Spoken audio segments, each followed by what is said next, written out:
I'm sitting here with Giovanni, the son of Tori, who I met also at the Fancy Food Conference in June. And thank you very much for coming on. Nice to meet you, Jack. I'm Giovanni. I'm part of Cutrera family because our business is a family business. Right. Even though it's very big, but it's still a family business. And I'm part of the third generation. So I'm the new generation of this business. That's amazing. My first question I have is, a lot of places are Frantoio. They say like Frantoio, but yours is only Frantoi. Is there a reason for that?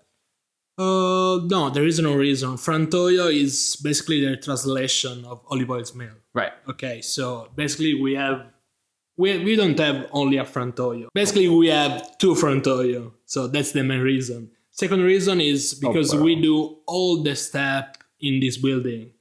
From the transformation of the olives to the olive oils.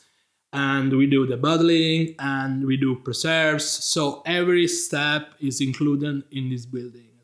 Yeah, so I guess let's go right into it. So the olives to the olive oil, it's a bit of a unique process. How would you say yours is different than other producers in this area and also just like the rest of the world? Okay, the basic idea is the same in every Frantoio, okay, because you have to press and smash the olives and made this olive paste, and after that with centrifugation, you separate molecules and made olive oils. Okay, that's the basic of every Frantoio, okay?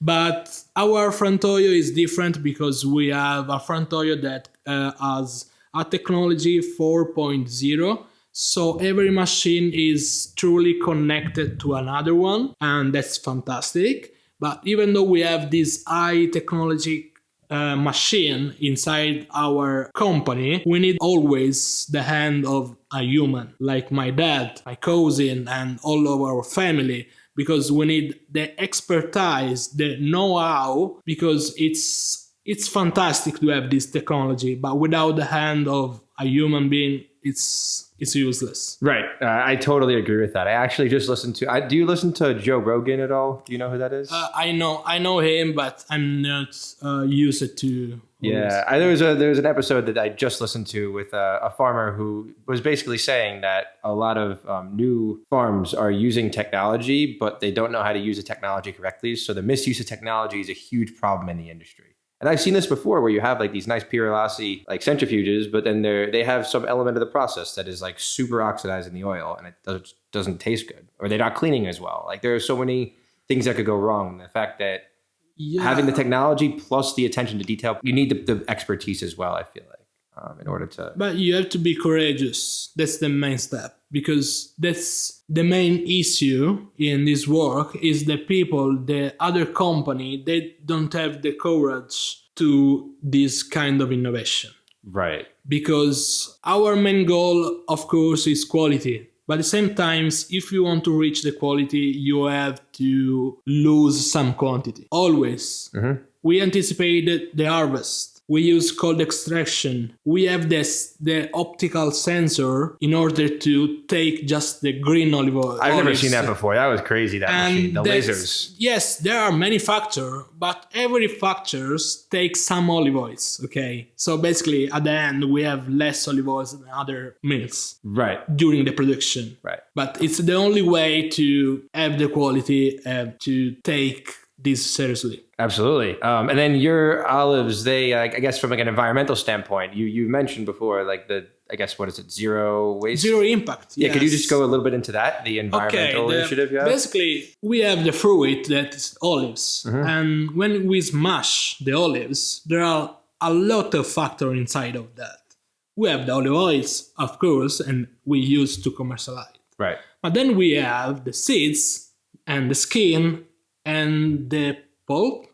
Sure, yeah. Okay, so basically everything of that should be a waste in order to waste, okay? But we use every of that because the water that was contained in the olives we use to watering our plants, our land, because they are very rich of substance. Right. Okay. The seeds and the paste, we make them dry and we use like a fuel, like pellets. And we know nowadays with the crisis, energetical crisis, it's the best way to use a waste in order to make other production. Because we use this fuel when we produce olive oil. So basically it's circular.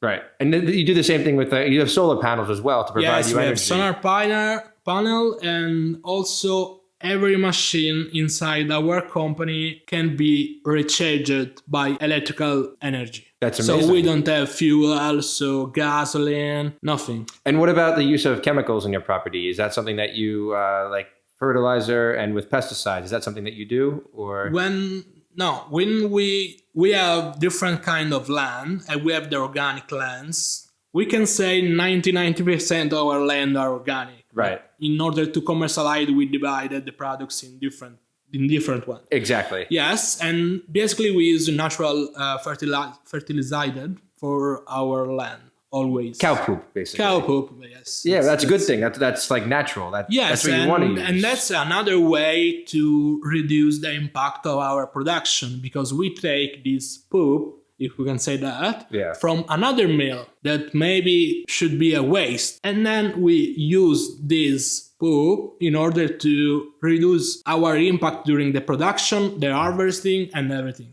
Right, and that's less chemicals that are coming into people's bodies because you're not using a chemical fertilizer, you're using something that's from an animal. Yes, it's the same to tasting, I don't know, a cheese or everything. It's very natural. So I guess for you yourself, how long have you been involved with it? So your family's been doing this forever. Your dad's been milling olives since 8 years old. And I guess for you yourself, like when did you start getting involved with the business, or at least start getting interested in what they do here? Basically, in a joking way, I'm born here in the old boys, like my dad. So basically, every day of my life, I was involved. Wow. So when I was young, I helped always my dad during the summertime, doing the stupid things like making box and everything. Then I decided to study economics and management in order to bring some fresh air in this place as well. But you can see it's already fresh, like without me. But anyway... I mean, I wouldn't know that. It doesn't mean... There's still... Yes, but I studied for this. So then I studied English in UK. I did my study, and then I come back here because this job is my life and my family is my life. And if you can do maths, it's my natural path. Right. You wouldn't think any differently. You wouldn't want to... No. Maybe doing some more experience, because like you now, you are in Sicily, because you have to learn everything of this job, okay? Right. But can't do it behind the computer. On the other side, I would like to do the same and going to USA, UK, study the market. Everything is involved in olive oils, even the consumer, and you have to teach the people how to use olive oils. And distributors, importers, there's so much involved. There is always to learn, always. And that's kind of what keeps me interested as well in it. There's so many elements of the process to learn and master. And that's important because both of us, we are young.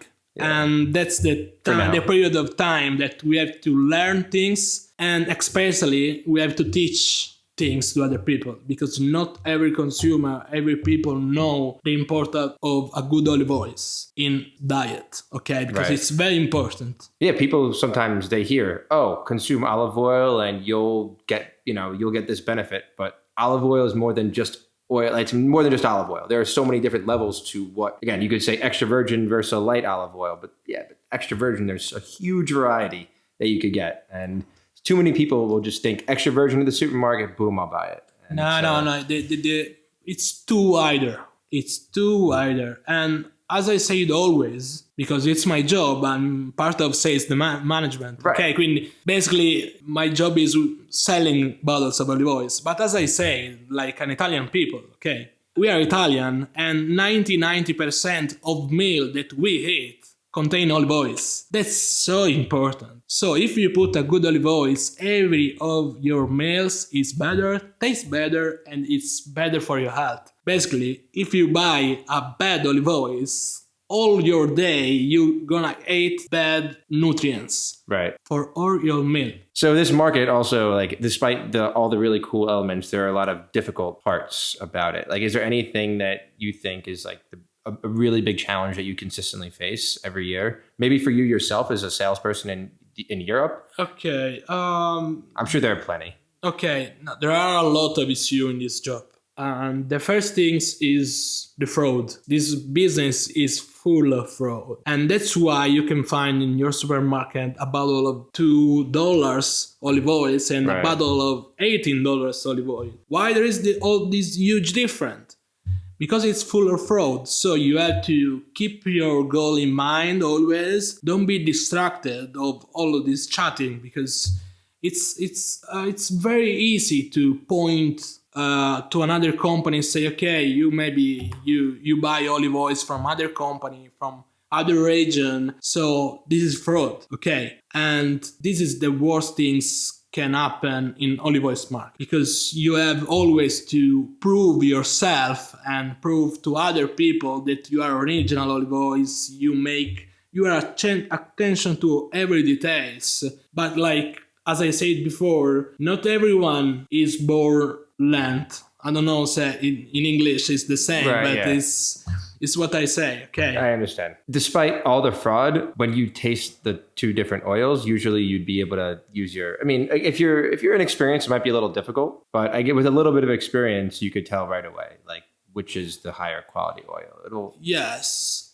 Despite the color, because the color is not a factor that means a good olive oil. Another misconception. Yes, because like in a panel test, they use like blue dark glass in order to hide the colors, okay? Mm-hmm. But yes, if you use your nose like a couple times and your tongue, the taste, everything, and you close your eye, because not everyone they know how to taste olive oils. But my big suggestion I can give you is just taste olive oils and close your eye. If the first color that came in your mind is green, it's a good olive oils. The easier suggestion to everyone that doesn't know how to taste olive oils. Pretty good advice, actually. Just like think, use your imagination, taste it, and the notes that you get should be resembling green more than brown. Yeah, yes, could be a color, but could be also a vegetable. If you taste olive oil, close your eye, and you think about a green tomato, like that, you say, okay, these are good products. Yeah. If you smell and you don't have a very confused color in your mind, or you associate with no vegetables, with me, there is some problem with this olive oil. What would you say to people that don't like tasting olive oil alone, only with bread?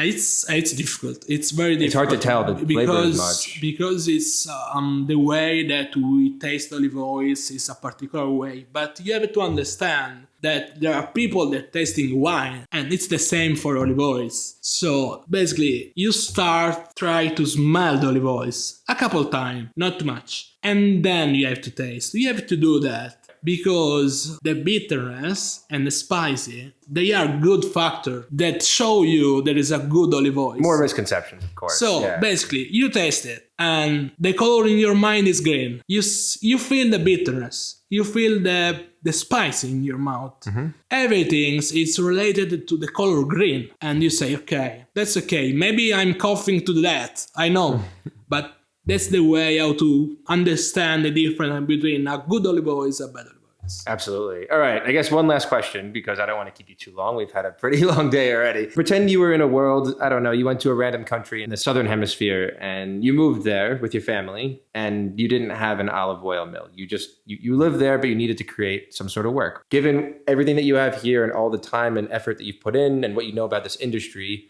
would you start it all over again? I think yes, because for us it's not just a work, but we are really passionate of olive oils. When I travel a lot for working or for study, I'm always in crisis because I need my olive oils. I cannot stay like 1 day or 2 days without. So like every travel I do, I bring with me 100 millimeters of olive oils because it's like my Bible. I cannot stay without. So yes, for sure, I can repeat everything again. I love to hear that. And with that, I guess, thank you for your time. It was great speaking to you. I wish we had another 30 minutes. Thank you very much. Nice to meet you. Thank you, Jack, for coming. And I love the way that you are passionate. I appreciate that. Thank you. And same to you as well. This place is gorgeous. It's just not friendly for tourists when you're in the middle of the narrow roads. You have no idea where to go, and there's no Holiday Inn Express when you need it. But look at the guy. A couple of surprises about this region. One, there are prickly pears everywhere and random orange trees. It's awesome. The second thing is grapes all have pits. They all taste so much fresher and better than they do in the US. It's not even funny. Oh my god, this is hilarious. Ciao. Wow. On a road that basically is a dirt road. No idea where I'm going. I don't even know if it's a road. Look how thin this thing is. It's ridiculous. I'm literally in the olive trees.